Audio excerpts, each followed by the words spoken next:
This episode of the Rotary Voices podcast is brought to you by Archaeological Paths. Explore Egypt with renowned archaeologists.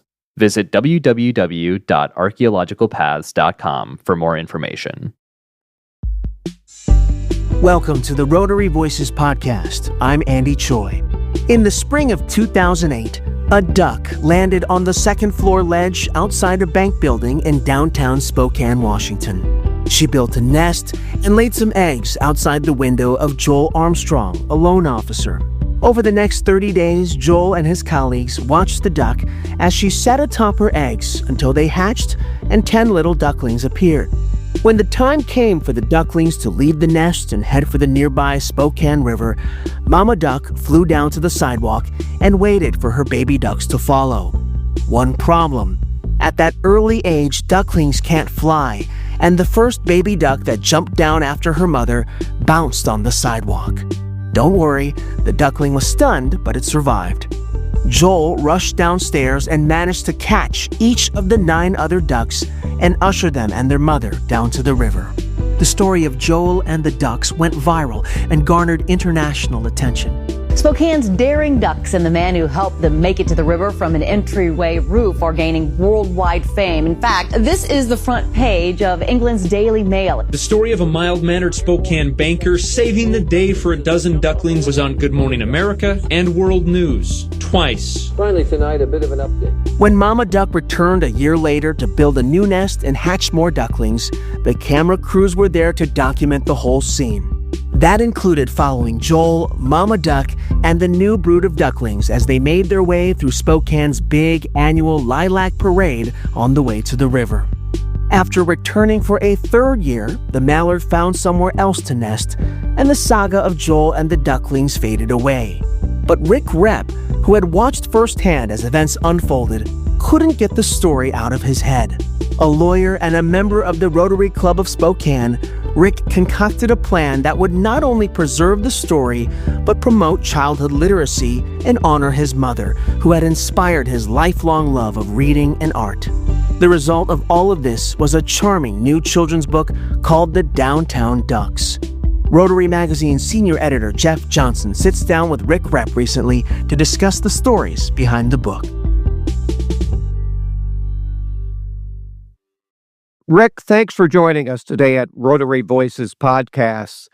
We're going to talk today about your wonderful new children's book, The Downtown Ducks. But Rick, this all happened, as you said, almost 15 years ago. Why did it take you so long to actually produce this lovely book we have today? Well, I'm not an author, and so it was just a really big story at the time.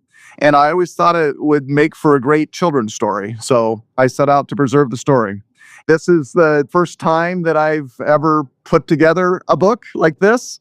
I am a lawyer and I spent a lot of time writing and reading, but I just never really had a motivation or reason to do this until I decided to create it primarily as a birthday present for my mother, and also to preserve the story for my children and for my nephews and my niece.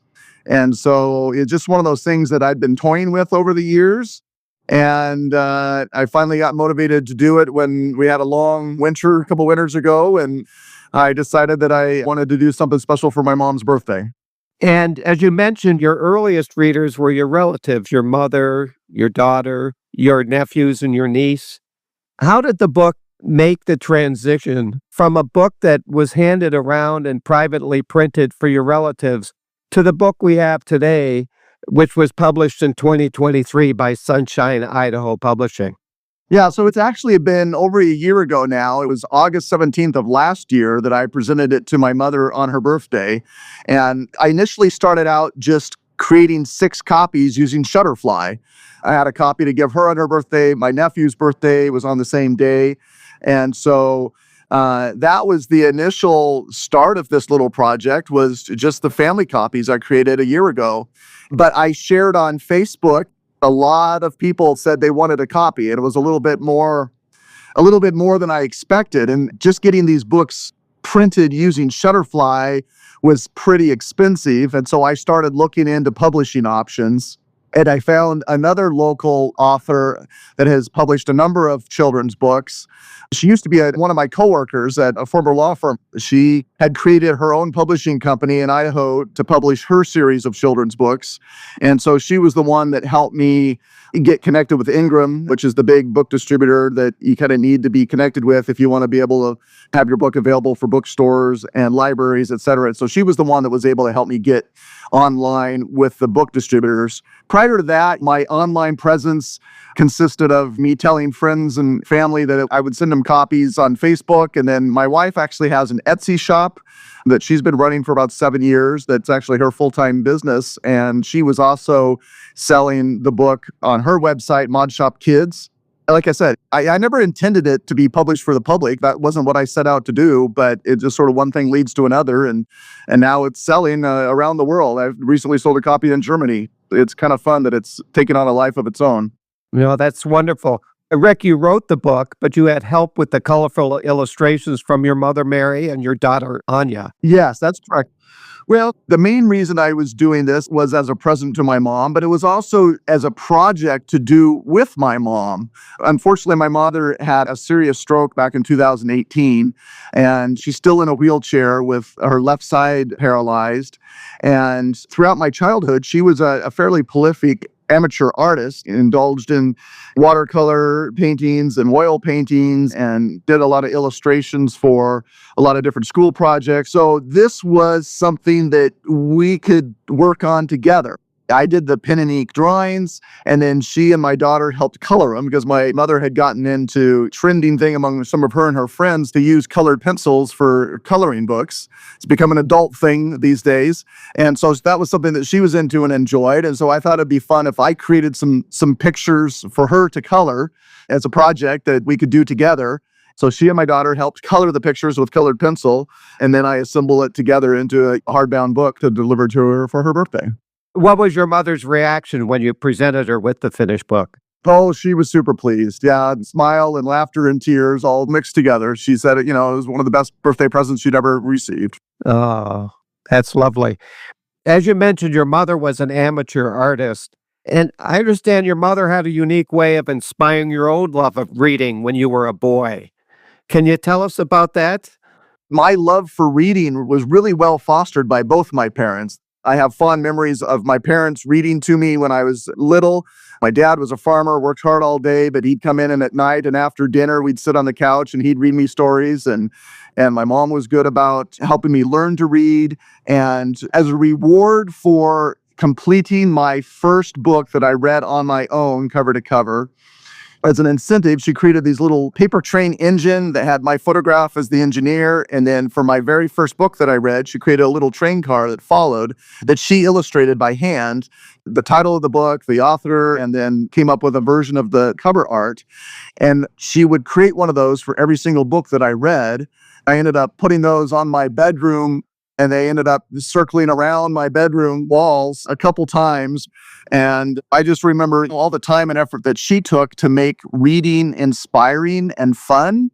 And it really had a huge impact on my life. Now I read and write for a living as a lawyer, and I'm just super grateful for what she did to inspire a love of reading in my life, as well as a love of art. Looking back on your childhood, what did books mean to you as a boy growing up on a farm in rural Washington state?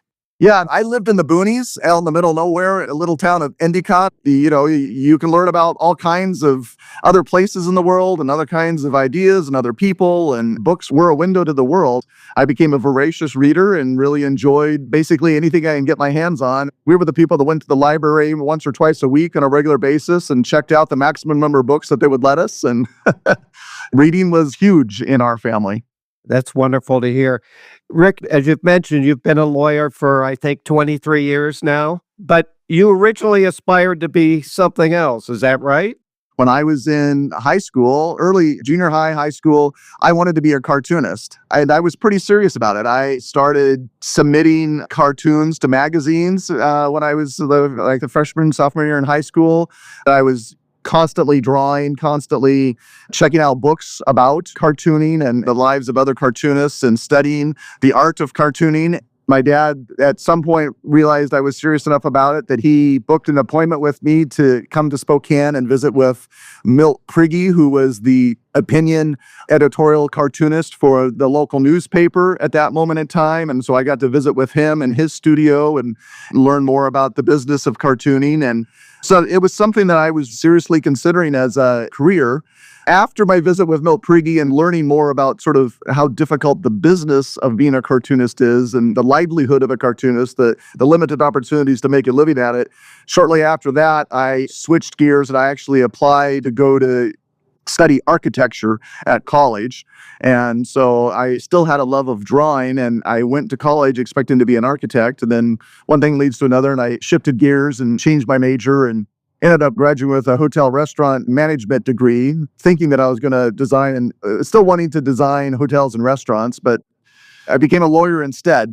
During the past 20, 30 years, my use of drawing really went dormant. I didn't really have a reason to draw except for my children from time to time, and no one even knew that I could draw. So it's been kind of a fun surprise for a lot of people that this is something I came up with and something that I did. It shocked a lot of people, quite frankly. So I guess now that you've published The Downtown Ducks, we should start thinking of you as a lawyer and a cartoonist. I like that. If you have something that you dream about doing or you think about doing or that you want to do and you sort of procrastinate about, the best thing you can do is just jump in and do it. And it's such an incredible sense of satisfaction. So now, rather than being the lawyer who wanted to be a cartoonist, maybe people will remember me as the lawyer who was also a cartoonist. The secrets of ancient Egypt have remained hidden for a millennia, until now. The world's most famous archaeologist, Dr. Zahi Hawass, will reveal the greatest mysteries of the ancient world and present groundbreaking new discoveries for the very first time. This summer, join Dr. Hawass on his largest lecture tour ever, coming to 33 cities across the United States and Canada from May through August. Be there to witness history, live on stage. Register now at zahilectures.com. The Downtown Ducks is a lovely book, Rick. It's a wonderful keepsake for children.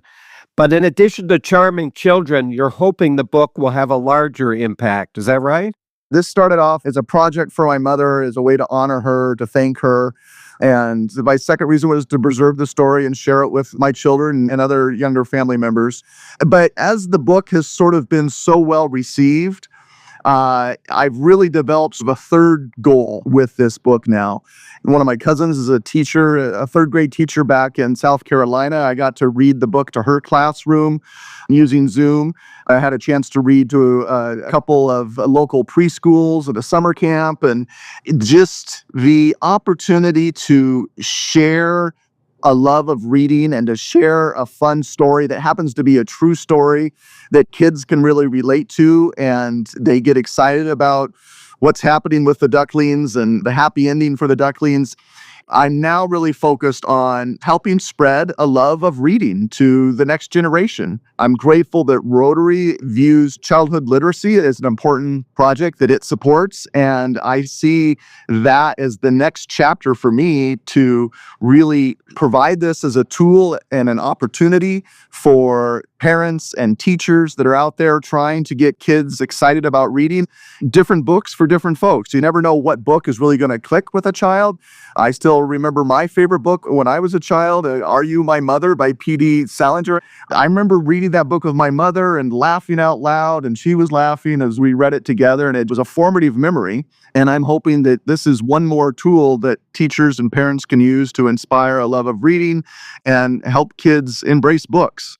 It's a challenging time because it's my own children, other people's children. I mean, everyone's glued to a screen. Everyone's got an iPad or a phone that they're watching videos and playing video games. And there's a desperate need for books that can inspire kids to read because there's a lot of competition right now. And yet I think reading's more important than ever. And you mentioned, too, that special bond between parents and their young children. I know it from my own experience.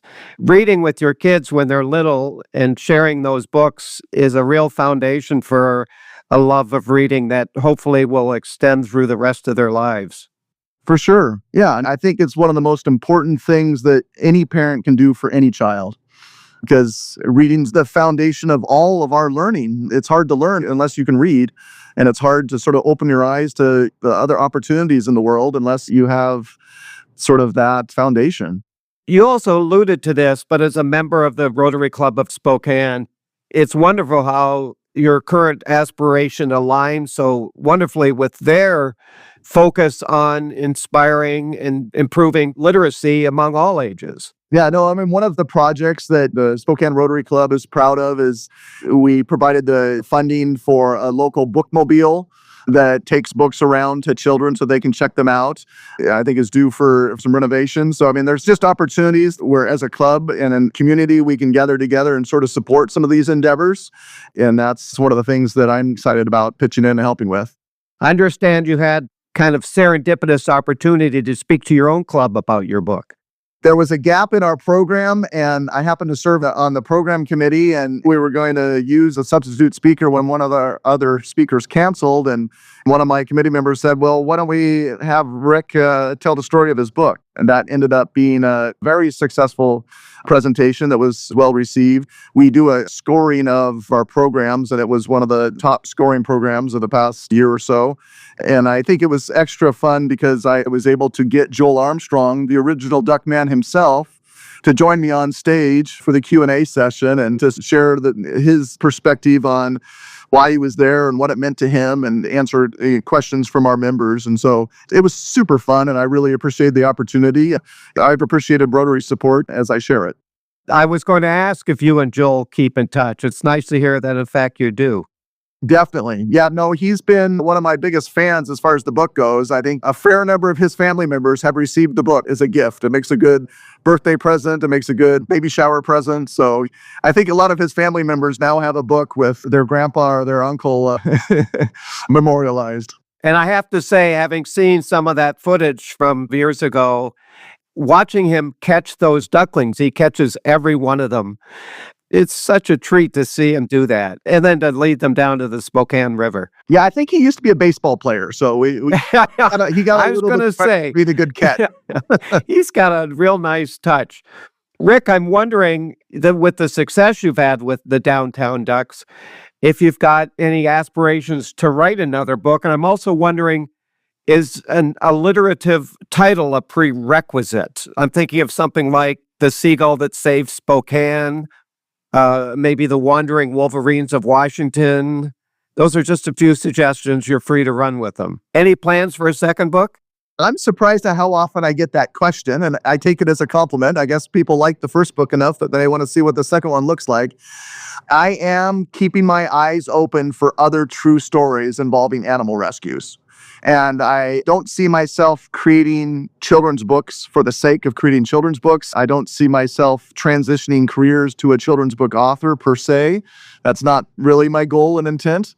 But I do think that I'm toying with an idea or two that might be a good follow-up that involves, people helping animals in need. So we'll see. Well, it's great, Rick. We look forward to reading that book and maybe talking with you again at that time. Again, so many thanks from us for talking with the Rotary Voices podcast today.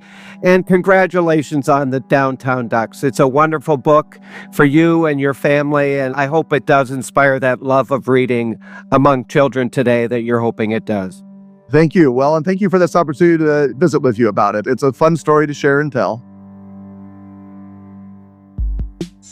This episode of the Rotary Voices podcast was produced by J.P. Swenson and edited by Wen Huang with production by Yusu Kim. I'm Andy Choi. If you enjoyed the show, please rate us 5 stars on Apple Podcasts and Spotify and share it with your friends. The Rotary Voices podcast is produced by Rotary Magazine, the official monthly publication of Rotary International. Thanks for listening.